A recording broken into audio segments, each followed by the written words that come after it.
Hello students, how are you all?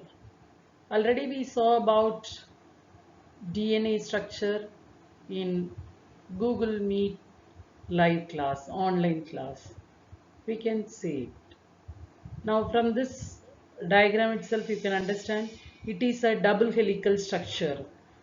Two polynucleotide strands are present. Molecular basis of inheritance, part 1.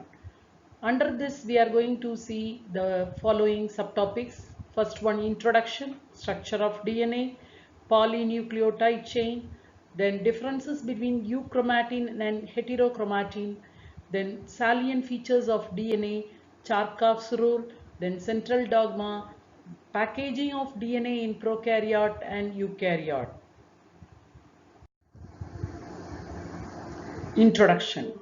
Yes, there are two types of nucleic acid found in all living organisms, DNA and RNA. DNA is nothing but deoxyribonucleic acid, RNA is ribonucleic acid. DNA acts as a genetic material in most of the organisms. RNA acts as genetic material in few organisms like virus and also act as a messenger. DNA is a long polymer of deoxyribonucleotides. Structure of DNA. DNA is made up of polynucleotide chains. This nucleotide has three components, that is nitrogenous base, then pentose sugar and phosphate group.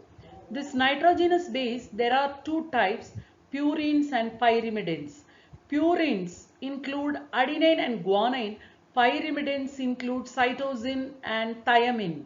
If it is RNA, instead of thymine, uracil is found.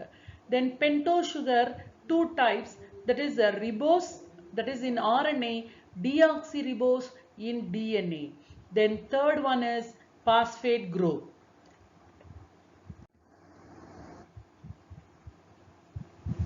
Polynucleotide chain. See, this is a polynucleotide chain. This alone a nucleotide. This nucleotide is made up of ribose sugar, then nitrogenous base and phosphate. See, this base is attached to the pentose sugar. Okay, this is 5, 1, 2, 3, 4, 5. So this is a pentose sugar.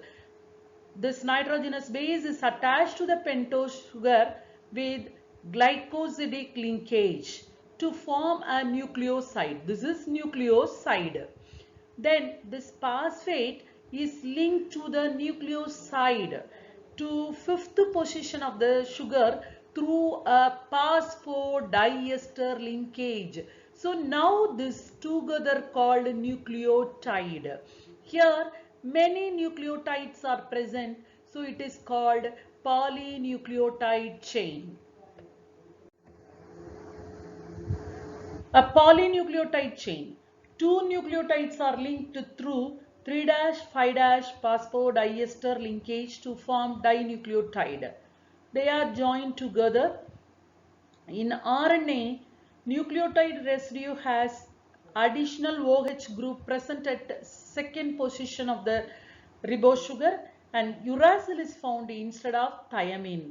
Yes, see here, this is one polynucleotide chain, then this is another polynucleotide chain.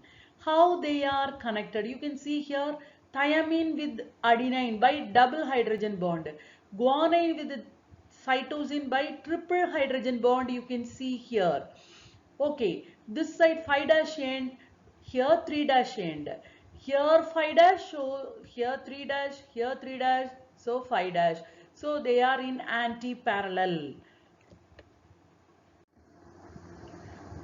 Differences between euchromatin and heterochromatin. You know, inside the nucleus, chromatin fibers are present.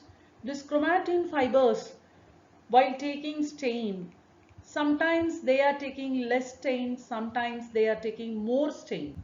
So, if they are taking more stain, then we can say that is heterochromatin. If less stain, that is euchromatin. In euchromatin, the fibers are loosely packed, especially during interphase. Here, heterochromatin regions of chromatin which are densely packed during cell division.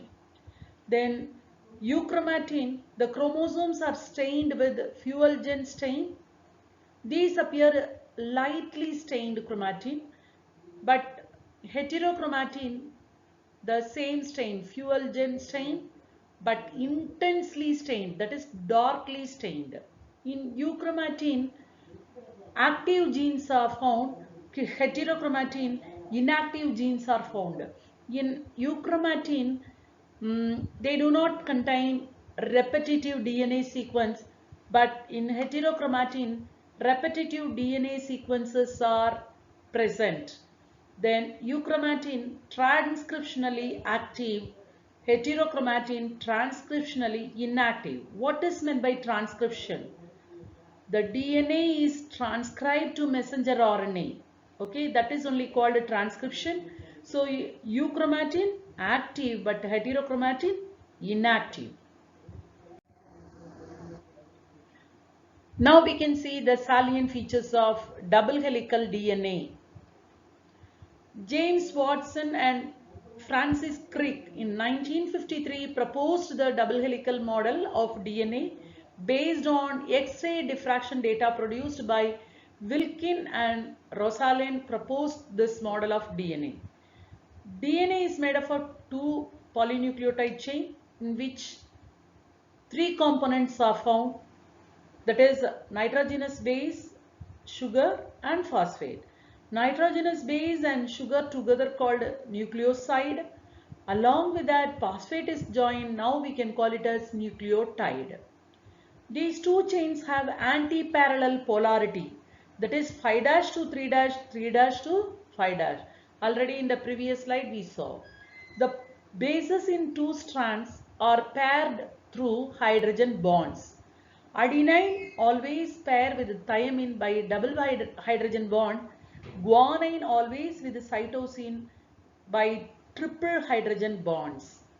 The two chains are coiled in right-handed fashion. The pitch of the helix is 3.4 nanometer. The distance between the base is 0.34 nanometer. After 10 base pair, roughly a turn comes. The plane of one base pair stacks over the other in double helix to confer stability. Now we can see Chargaff's rule. What he told, the amount of adenine equal to thymine, the same way the amount of guanine equal to cytosine. Always adenine joined to thymine with the two hydrogen bond, guanine always joined to cytosine with the triple hydrogen bond. The ratio of adenine and guanine to that of thymine and cytosine is always equal to 1. This is told by Chargaff. Even in this, you can see adenine with the thymine by double hydrogen bond, then cytosine with guanine by triple hydrogen bond. This is equal, the ratio of this is equal to 1. Then here 5' to 3', here 3' to 5'. This is only anti-parallel polarity. Yes, central dogma, very important. Often based on this 2-mark question used to come in the board paper. What is central dogma? Nothing but the replication of DNA, transcribed to messenger RNA, then translated to protein. This is only called a central dogma. Francis Crick proposed the central dogma in molecular biology, which states that the genetic information flows from DNA to mRNA to protein. That is, transcription and translation always unidirectionally takes place. But it is bidirectional in some viruses, that is from RNA to DNA. It is a reverse transcription process, mostly in virus. Packaging of DNA. In prokaryote, already you know what is prokaryote. prokaryotes, the nucleus is not well defined. It is in the form of a nucleoid only. Here, the negatively charged DNA is coiled with some positively charged proteins, that is called a nucleoid region. They do not have nucleus. In prokaryote, they do not have nucleus. DNA is scattered in certain regions called nucleoid. Negatively charged DNA is organized in large loops and is held by some proteins. Proteins are positively charged, that is mostly non-histone proteins. Packaging of DNA in eukaryote. In eukaryote also negatively charged DNA, positively charged proteins, mostly histones. Positively charged protein organized to form 8 molecule unit, that is called histone octamer, 8 because of that. Negatively charged DNA is wrapped around the positively charged histone octamer to form nucleosome. Histones are rich in basic amino acid residue like lysines and arginine. These are amino acids. Both amino acid residues carry positive charges in their side chain. One nucleosome has approximately 200 base pair of DNA. Chromosome is made up of DNA and protein. Chromatin fiber look like beads on the string, where beads are repeated units of protein. Chromatin fibers which further coil and condense to form chromosomes during metaphase.